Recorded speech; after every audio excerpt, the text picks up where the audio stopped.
இரண்டாவது it's a transforming lives. ஒரு நபர் பாவத்தில் இருக்கிறவன், கேட்டில் இருக்கிறவன், கேட்டிலிருந்து தேவ சாயலுக்கு மாறுவதற்கு ஏற்றவாறு அவனை கொண்டு மாற்றுவதற்கான ஒரு மறுரூபத்தை கொடுக்கக்கூடிய ஒரு டிரான்ஸ்ஃபர்மேஷனாக தான் அந்த பயிற்சி இருக்கும். அடுத்த ஆப்ஜெக்டிவ் என்னன்னு பார்த்தீங்கன்னா, it is developing others better than ourselves. நான் ஒரு பெரிய ஒரு தலைவர் நீங்க கீழா இருக்கிறது இல்லாம ஓகே அடுத்த லெவலுக்கு புஷ் பண்ண நம்மளை யாரும் புஷ் பண்ணாங்க, அதனாலதான் இன்னைக்கு புரிந்து இருக்கிறோம். அதே மாதிரி அடுத்த கட்டமாக நகர்த்தக்கூடிய ஒரு நிலை.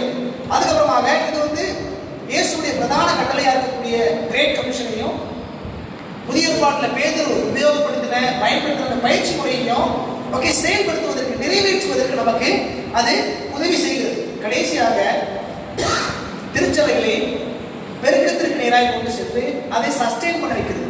சபையாகவே இந்த பயிற்சியை கொடுத்து ஓகே எண்ணிக்கையிலற்ற மக்களை சந்திக்க வைத்து ஓகே ஆங்காங்கே திருச்சபை நிறுவி உலகெங்கிலும் சந்திக்கப்படக்கூடிய ஒரு பயிற்சி மையமாக என்ன செய்கிறது, அதை மாற்ற வைக்கக்கூடிய ஒரு வேலை தான் இந்த பயிற்சி செய்யும். சரி, இப்போ இந்த ரெப்ளிகேஷன்னா என்ன? ஓகே, ரெப்ளிகேஷனை சாதாரணமா நம்ம எப்படி புரிஞ்சுக்கலாம் அப்படின்னா ஓகே ஸோ இதுதான் சார் ரெப்ளிகேஷன் வச்சுக்கோங்களேன். இது வந்து ஒரு தரிசனம். என்னது இது? முதல்ல ரெப்ளிகேஷன் எப்படி பார்க்குறோம்? விஷனா பார்க்குறோம். தரிசனம். நீங்கள் கேட்டீங்க அப்படின்னா எங்கள் சர்ச்சுக்கு வந்து நீங்கள் என்ன தரிசனத்தை கற்றுக் கொடுக்க போறீங்க அப்படின்னு நீங்கள் கேட்டீங்கன்னு வச்சுக்கோங்களேன். ரெப்ளிகேஷனுக்கு என்ன தரிசனம் அப்படின்னு கேட்டீங்கன்னா, ரெப்ளிகேஷன் தரிசனமே கிடையாது. ரெப்ளிகேஷன் தரிசனம் என்னன்னு கேட்டீங்கன்னா அதாவது இப்போ நாம ஒரு சபையில் ஒருத்தருக்கு பயிற்சி கொடுக்க ஆரம்பிக்கிறோம். ஐபிஏ சபைக்கு என்ன தரிசனம் இருக்குதோ அது ரெப்ளிகேஷன் தரிசனம். இப்போ இந்த சபைக்கு 2026க்குள்ள ஒரு 30 சபைகளை உருவாக்கணுன்ற ஒரு தரிசனம் வச்சுக்கோங்களேன். நாங்கள் அந்த 30 பேரை ட்ரெயின் பண்ணிக்கிறோம். இது யாருடைய தரிசனம்? சபையோடது. சபையோட ஸ்தாபனத்தோட தலைவரோட தரிசனம் தான் ரெப்ளிகேஷன் தரிசனம். It doesn't have any own vision. இதுக்கு ஒரு தரிசனம் கிடையாது.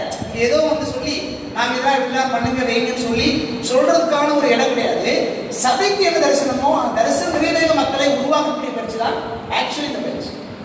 ஃபர்ஸ்ட் எப்படி பார்க்கலாம்னா ஓகே தரிசனமாய் பார்க்கிறோம்.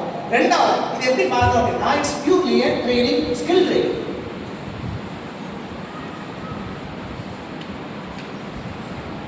நோட்ஸ் கொடுத்து புக்கை கொடுத்து ஃபில்லிங் தி பேங்க்ஸ் பண்ண சொல்லி ஓகே அசைன்மெண்ட் எழுத சொல்லக்கூடிய ஒரு பயிற்சி இந்த பயிற்சி கிடையாது, அறவே கிடையாது. It is full and full skill training. அதாவது ஒருத்தருக்கு சுவிசேஷம் போய் நம்ம கற்றுக் கொடுக்குறோம் அப்படின்னா அதை இங்கேயே செய்வோம், இங்கேயே சொல்ல வைப்போம். இங்க ஓபன் பண்ணிட்டாங்க அப்படின்னா இவங்க ஓபன் பண்ணிட்டாங்கன்னா அவங்க வெளியே ஓபன் ஆயிடும்.